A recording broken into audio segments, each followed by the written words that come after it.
Wow, get the fuck out of the way!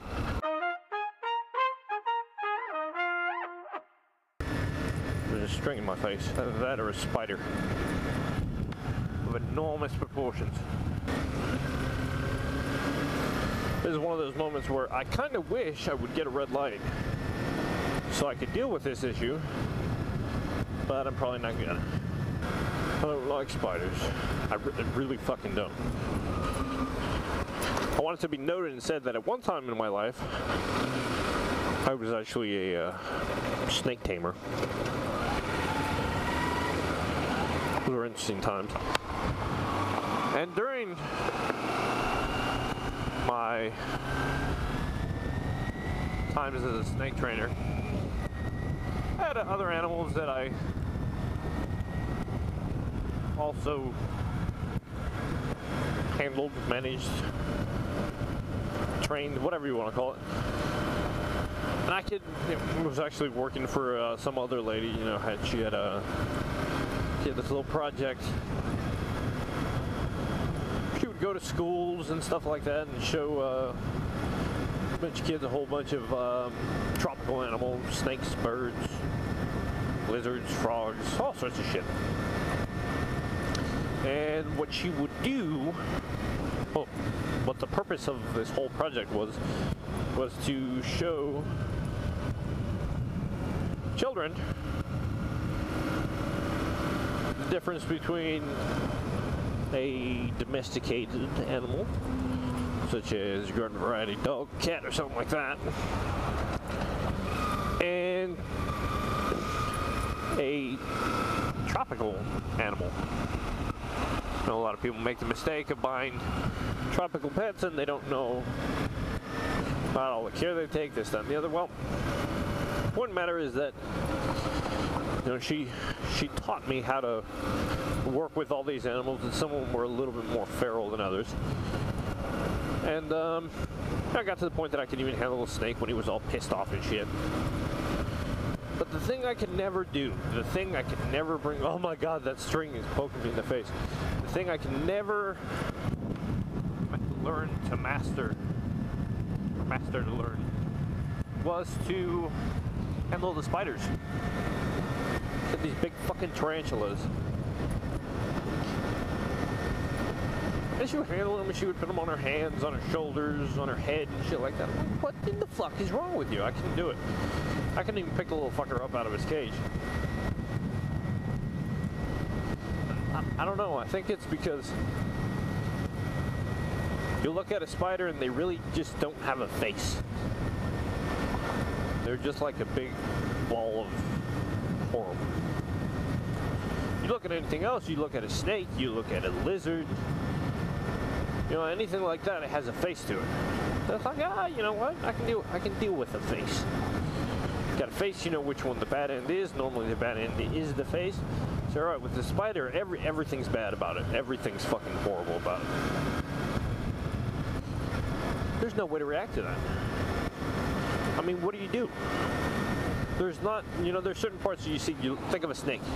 You can touch like a tail end of a snake and, you know, you're fine, stuff like that. You know, you avoid the teeth and face and all that crazy business there. You know, you're alright, crazy lady dancing. With a spider, there's not a single part of a spider I'd be okay with touching. Not a single one.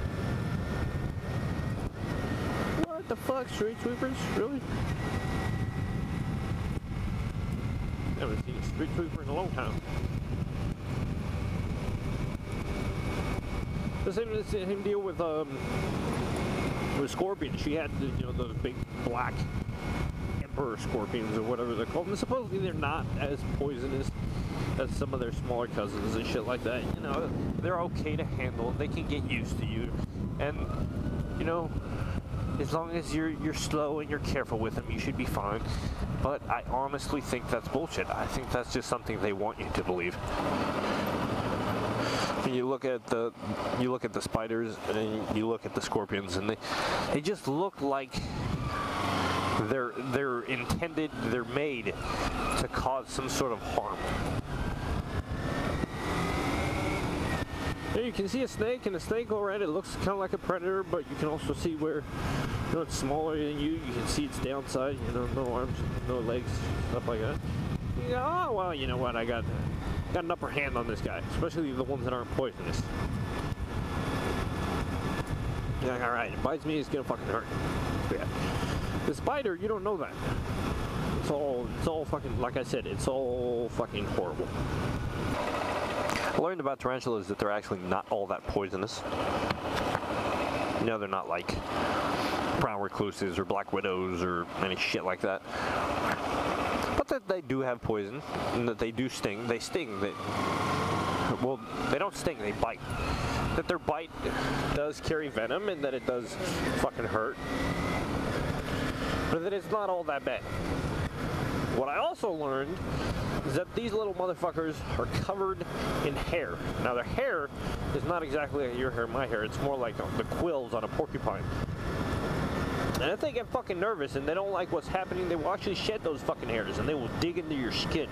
And fucking shit should not be digging into your skin. Nothing should dig into your skin. So you can see why I believe they're the most horrible fucking things in the world. Scorpions just, you know, they have, again, the no-face thing, you can't clearly see a face on them, so that makes them fucking petrifying. They got those big-ass pincers that look like they're made to pull out eyeballs.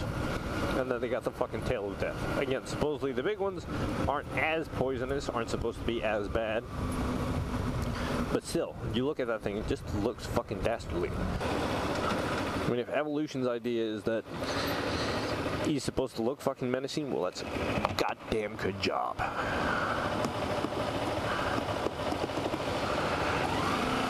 I want to touch that fucking thing. Hell, if I get a cockroach on my foot, I almost scream like a lady. Like a very scared, very, I don't know, like a lady. I can't do bugs. I can do anything else. Shit, put me up against a fierce wild animal. You give me no choice. Say, okay, you have to be in a box with a wild, angry, hungry hyena, or we're gonna cover your head with spiders. I would take the fucking hyena any day. I might get fucking mauled to death, yeah, but at least I didn't touch a fucking spider. I think they freak me out so much because they're sneaky. I mean, with other animals, you can kind of tell. It's like, oh, this guy, you know, he's got potential to fuck me up. And you look at a dog, and it's like a rabid little wiener dog. But like that, you're like, oh, fuck off. If it's a big dog, you're like, oh, wait, this guy could fuck me up. With like spiders and bugs and shit like that, it's like, oh, you could look like a tiny, cute little stink bug or something like that, and all of a sudden, he stung you twice, and your arms and legs are rotting off. I'm just saying. Thankfully, I only live in a place like Texas, where it's not that bad. You know what? I think it's not that bad anywhere. I live in the fucking city. Like every now and then, I'll see a dead possum on the road. And I think that's the extent of it. I live in a bunch of apartment buildings that have been inhabited for so goddamn long that nothing wants to live there except the cockroaches.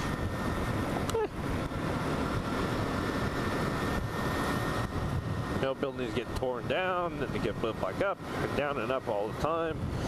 I don't think there's really that much time for anything to really, like, move in and build a life. Except for cockroaches. Oh, and I just learned this the other day, actually. Cockroaches bite. So if anyone thought the only problem with cockroaches was that they're dirty, you're wrong. Apparently, the little fuckers can bite you. So there you go.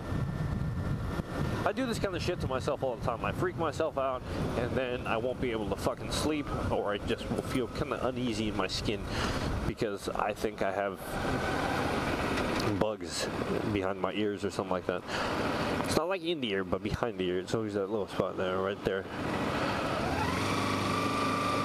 I don't know, as I said that, someone just shivered. I think it's kind of cool to, as a human being, if you can make yourself feel weird, shitty sensations like that in a controlled environment, I think you should do it. If you can go out with a professional that can guarantee that you're not going to be harmed or injured or hurt or anything like that, I say you should go ahead and put your head in a bucket of spiders. Why? Because it will be the freakiest fucking thing you have ever done in your life. And that's kind of cool. Be able to scare yourself every now and then. Happens to me every now and then on the bike. It still scares me. I think because of the potential to fuck up is always present. I'll do that kind of thing to myself all the time, really. I'll make myself freak out, make myself happy, make myself sad. Oh, it feels good every now and then.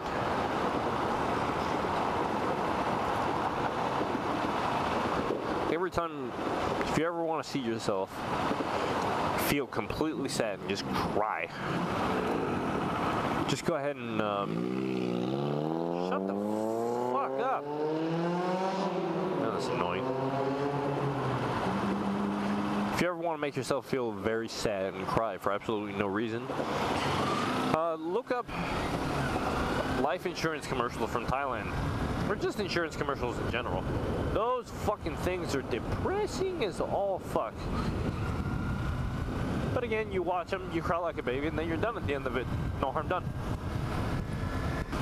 That's the same reason why I try to watch, scary movies and stuff like that, because you try to freak yourself out a bit. You try to experience an emotion in a safe environment. That's a good thing. I think people should do that more often. Give yourself the chance to be angry, to cry, to laugh your ass off. I mean, a lot of people do it with laughing. Laughing seems to be the common one. But hell, if you can do them all, more power to you. I try. I enjoy myself a good cry now and then. It's interesting that I made it to that. Anywho, I will see you folks next time. Actually, you will see me next time.